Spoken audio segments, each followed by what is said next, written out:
السلام علیکم ورحمۃ اللہ وبرکاتہ۔ وعلیکم السلام۔ جی محترم صاحب، میرا ایک سوال ہے۔ میرا نام محمد واجد ہے اور میں پاکستان پریمیئر خان سے بات کر رہا ہوں، اور میرا سوال یہ ہے کہ یہاں لوگ اعتراض کرتے ہیں اہل حدیث پر کہ اہل حدیث کے نزدیک اجتہاد ہر کوئی کر سکتا ہے۔ کیا اس طرح جائز ہے کہ اجتہاد ہر کوئی کر سکتا ہے، یا مفتیان یا علماء کرام بھی کر سکتے ہیں؟ جیسے حنفی حضرات کا عقیدہ ہے، اور وہ یہ کہتے ہیں کہ اجتہاد بس پہلے ہوا کرتا تھا، اب اجتہاد کے دروازے بند ہو گئے ہیں، اب کوئی اجتہاد نہیں کر سکتا۔ آپ اپنے ائمہ اور مجتہد کے اجتہاد پہ تو عمل کر سکتے ہیں لیکن خود نہیں کر سکتے۔ اور اہل حدیث کا عقیدہ اس کے الٹ ہے کہ باقی حضرات بھی اجتہاد کر سکتے ہیں۔ تو ان کا اگلا اعتراض یہ ہوتا ہے کہ اگر کوئی شخص اجتہاد کرے، فار ایگزامپل آج کا کوئی آدمی اجتہاد کر سکتا ہے، تو کیا وہ مجتہد بن گیا؟ مجتہد کو تو لازم ہے کہ ہم اس کو مجتہد کہیں گے، کیونکہ اس نے اجتہاد کیا، اور مجتہد ہی وہی ہوتا ہے جو اجتہاد کرے۔ اور آج کل کوئی شخص اگر اہل حدیث اجتہاد کر لے تو وہ تو مجتہد بن گیا نا۔ کیا ہم اس کو مجتہد کہہ سکتے ہیں؟ یا اگر اجتہاد ہر کوئی کر سکتا ہے تو پھر ہر کوئی مجتہد ہوا نا۔ اگر اس کے الٹ ہے، ہر کوئی اجتہاد نہیں کر سکتا، تو مزید وضاحت کر دیں۔ نحمدہ ونصلی علی رسولہ الکریم، اما بعد۔ آپ دیکھ رہے ہیں نور ٹی وی جدہ، اور میں ہوں آپ کا دوست، آپ کا ہوسٹ محمد عاقل۔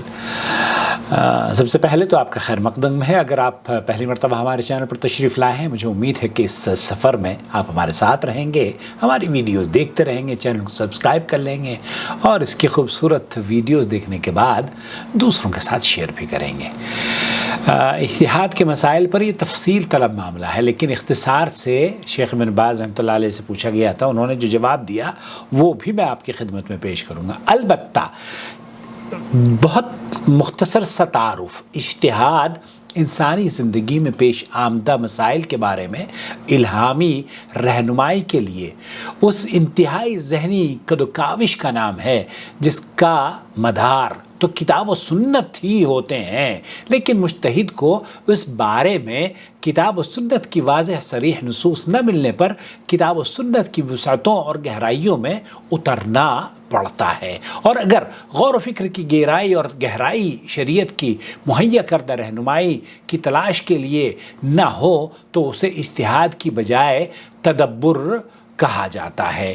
اللہ کے رسول صلی اللہ علیہ وسلم کی ایک بہت خوبصورت حدیث ہے، جب نبی کریم صلی اللہ علیہ وسلم نے صحابہ کرام رضوان اللہ علیہ مجمعین کو بنی قریظہ کی طرف بھیجا تو بعض صحابہ کرام نے نماز عصر راستے میں ادا کی، اور باقی نے بنی قریظہ میں جا کر نماز ادا کی۔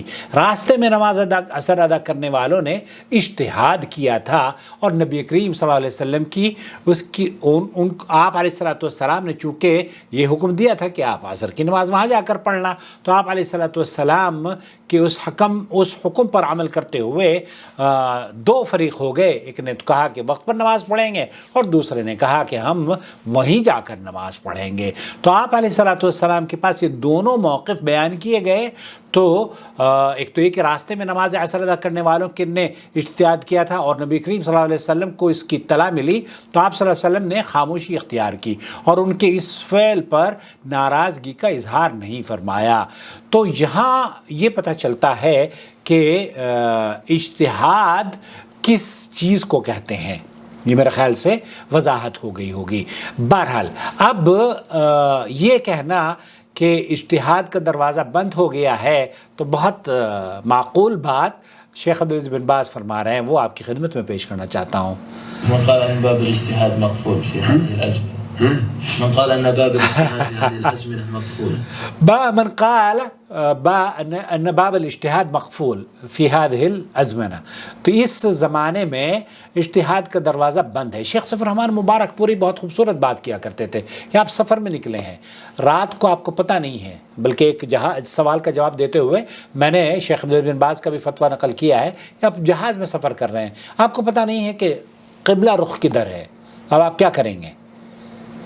وہاں امام صاحب کو تو نہیں بلائیں گے نا آپ اپنا اجتہاد کریں گے، اور اس اجتہاد کی بنا پر اگر کوئی آپ کو یہ سمجھنے لگے کہ آپ بہت بڑے مجتہد ہو گئے تو یہ بہت غلط بات ہوگی، یہ درست نہیں ہوگا، بلکہ اجتہاد تو آپ نے کیا ہے ایک مسئلے میں، آپ کے پاس جب آپ کو پریشانی لاحق ہوئی تو آپ نے اجتہاد کیا۔ شیخ ابن باز نے فرمایا کہ آپ اجتہاد کریں، چونکہ آپ کو نماز پڑھنی ہے۔ شیخ صفی الرحمن مبارک پور رحمۃ اللہ علیہ کہتے ہیں کہ جب آپ صحرا میں اترے ہیں، آپ کو قبلہ رخ کا پتہ نہیں ہے، آپ نے دھیان لگایا، ادھر ادھر دیکھا اور اجتہاد کی بنیاد پر ایک تعین کر لیا سمت کا، اور آپ نے نماز پڑھ لی۔ نماز پڑھنے کے بعد صبح کو آپ کو پتہ چلا کہ جناب میں نے تو نماز غلط پڑھی تھی، میں نے قبلہ تو ادھر تھا، مجھے تو میں نے ادھر پڑھ لی ہے، تو پھر آپ نے فرمایا کہ نہیں، پھر وہ درست ہے، وہ نماز کا اعادہ کرنے کی ضرورت نہیں۔ اسی طرح سے جب قرآن و حدیث میں دلیلیں موجود ہوں تو آپ دلیل پر عمل کریں گے، اجتہاد پر عمل نہیں کریں گے۔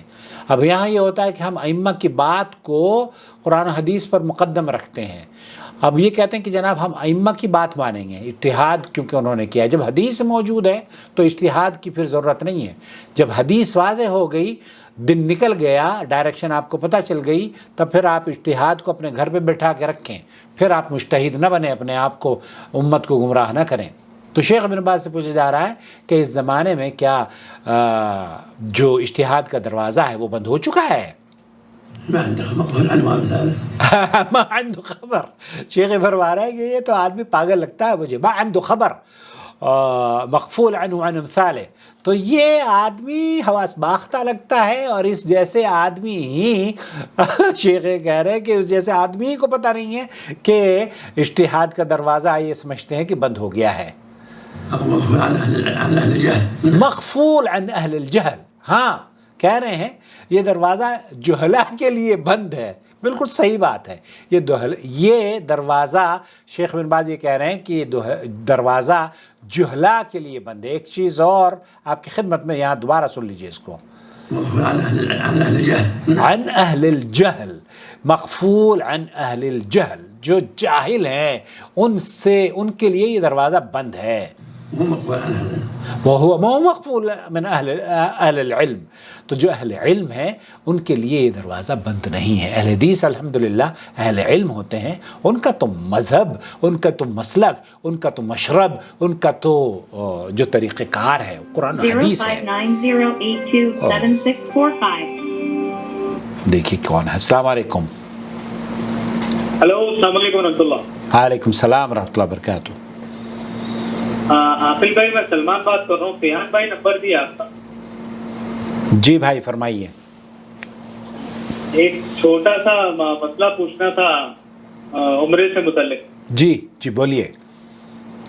میرے نانا نانی آئے ہوئے ہیں انڈیا سے ریاض، جی ماما کے پاس، اور اب اس وقت جدہ میں ہیں، تو عمرہ جانے کے لیے میقات جانا ضروری ہے، یہ تو معلوم ہے، میقات سے ان کو احرام بننا پڑے گا کہ یہ لوگ ایک ہفتہ پہلے یہاں پر آئے ریاض سے، ٹھیک ہے۔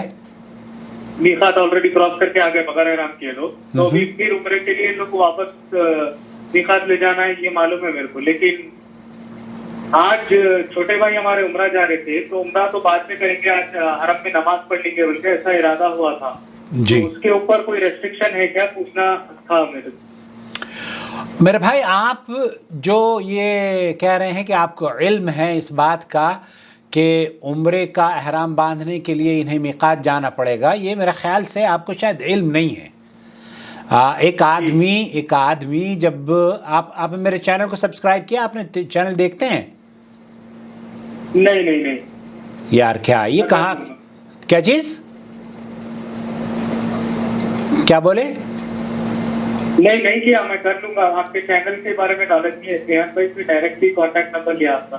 اوکے، تو مجھے واٹس ایپ پر میسج کر دیجئے، آٹومیٹک لنک آپ کے پاس آ جائے گا۔ نور ٹی وی جدہ کے نام سے میرا چینل ہے، اور یہ اگر آپ نور ٹی وی جدہ، جی تو یہ اگر آپ دیکھتے رہیں گے تو آپ کے بہت ساری اس طرح کے مسائل کا حل گھر بیٹھے آپ کو ملتا رہے گا، اور آپ کے جو ذہن میں چیزیں آئی ہیں وہ بھی بہرحال درست نہیں ہیں۔ یہ جو آپ کے نانا نانی ہیں، ایک ہفتے پہلے آپ سے ملنے کے لیے جدہ آئے تھے؟ جی آئے ہوئے ہیں، ابھی آئی ہیں۔ اوکے، اور یہاں سے اب ان کو عمرہ کرنے کے لیے آپ اب یہ عمرے کا ارادہ کر کے عمرہ کرنے کے لیے جائیں گے، ایسی صورت میں آپ ان کو میقات پر نہ لے کر جائیں بلکہ جدہ ہی سے احرام باندھیں۔ یہ تو پہلی بات ہے جو کہ آپ کو شاید آپ کے علم میں نہیں تھی۔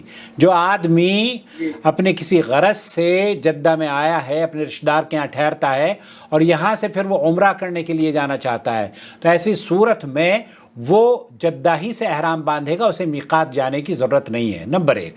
نمبر 2، جو آپ کا سوال ہے کہ کیا ہمیں طواف کے لیے ہم جانا چاہتے ہیں، نماز کے لیے ہم جانا چاہتے ہیں، تو نماز کے لیے ہمیں کیا احرام باندھنے کی ضرورت ہے؟ نماز کے لیے تو احرام باندھنے کی ضرورت نہیں ہے۔ جب آپ عمرہ کرنے جائیں گے، عمرے کے لیے احرام شرط ہے، تو آپ طواف کرنے یا نماز پڑھنے کے لیے جب جائیں حرم تو اس میں احرام شرط نہیں ہے۔ جی ہاں، تو نہیں، اس میں چھوٹے سے سوال یہ ہے، عمرہ ہونے سے پہلے مطلب ایسے ہی مسجد جا کے نماز پڑھ سکتے ہیں؟ میرا سوال یہ نہیں کہ احرام پڑھنا ضروری ہے، نہیں، مطلب ابھی تک عمرہ نہیں ہوا انڈیا سے آنے کے بعد، لیکن جا کے صرف نماز پڑھنا چاہ رہے ہیں حرم میں، تو اس کے لیے گنجائش ہے؟ کوئی ریسٹرکشن نہیں ہے کہ عمرہ تو بعد میں ہوگا لیکن پھر وقت نماز پڑھ لیں گے حرم؟ نہیں، کوئی ریسٹرکشنز نہیں ہے۔ عمرے کا تعلق، احرام کا تعلق میرے بھائی عمرے سے ہے، نماز سے نہیں ہے۔ جی، احرام کا تعلق نماز سے نہیں ہے، عمرے سے ہے یا حج سے ہے۔ اب اگر آپ کے یہ نانا نانی، اللہ ان کے سفر میں آسانیاں فرمائے اور ان کے عمرے کو قبول کرے، نماز اگر یہ پڑھنے جا رہے ہیں مکہ میں داخلے پر، احرام ضروری نہیں ہے۔ جی جی، نماز کے لیے احرام شرط نہیں ہے، شرط ہے عمرے اور حج کے لیے۔ جی آئی سمجھ میں؟ جی ہاں، جی ہاں۔ اور کوئی میرے لائق خدمت؟ نہیں، جزاک اللہ خیر، بہت بہت شکریہ، میں آپ کو واٹس ایپ پہ میسج کر دیتا ہوں۔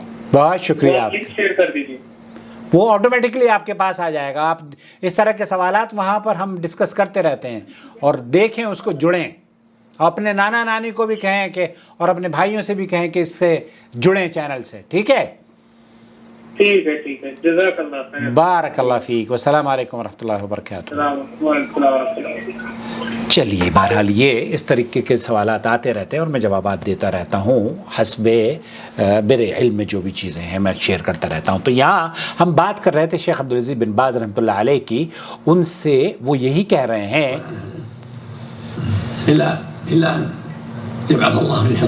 اللہ اکبر۔ تو شیخ فرما رہے ہیں کہ یہ دروازہ جہلا کے لیے بند ہے، علماء کے لیے، اہل علم کے لیے، اہل حدیث کے لیے، قرآن و سنت پر چلنے والوں کے لیے بند نہیں ہے۔ تو خلاصہ کلام یہ ہوا کہ شیخ فرما رہے ہیں کہ حتی تقبض ارواح المؤمنین والمؤمنات ولا يبقى الا الاشرار ولا يبقى الا الاشرار۔ تو شیخ فرما رہے ہیں کہ یہ دروازہ اس وقت تک کھلا ہوا ہے جب تک کہ قیامت برپا نہیں ہو جاتی اور سور نہیں پھونکا جاتا، جبکہ بالکل جب مسلمان اس دنیا سے چلے جائیں گے نا اس وقت تو اس کا دروازہ بند ہو جائے گا، لیکن جب تک مسلمان موجود ہیں تو اس کا دروازہ کھلا ہے۔ میرے خیال سے آپ کو اذا ما توافر فيه توافرت فيه غیرہ، شیخ فرما رہے ہیں کہ اگر وہ کچھ شروط بھی ہیں ایسی جو کہ اجتہاد کرنے کے لیے ضروری ہیں، تو شیخ فرما رہے ہیں کہ اجتہاد کی کیا بھئی، آپ مختلف اتنے بڑے مجتہد آپ نہ بنے نا، آپ امام ابو حنیفہ رحمۃ اللہ علیہ بننے کی کوشش نہ کریں کہ ایک اپنا مذہب، بلکہ امام ابو حنیفہ تو بری ہے، انہوں نے تو مذہب بنایا ہی نہیں ہے بہرحال، لیکن ان کے بعد والوں نے یہ مذاہب بنایا ہے، ائمہ اس سے بری ہیں۔ تو اجتہاد کا دروازہ کھلا ہے اور یہ اس وقت تک کھلا رہے گا جب تک کہ اس روئے زمین پر مسلمان باقی رہیں گے۔ اللہ سے دعا ہے کہ اللہ تعالی ہمیں قرآن و سنت پر عمل کرنے والا بنا دے، آمین یا رب العالمین۔ السلام علیکم ورحمۃ اللہ وبرکاتہ۔ آپ کا بھائی محمد عاقل جدہ سے، مملکت سعودی عرب۔ وما أرسلنا من قبلك إلا رجالا نوحي إليهم فاسألوا أهل الذكر إن كنتم لا تعلمون بالبينات والزبر وأنزلنا إليك الذكر لتبين للناس ما نزل إليهم ولعلهم يتفكرون أفأمن الذين مكروا السيئات أن يخسف الله بهم الأرض أو يأتيهم العذاب من حيث لا يشعرون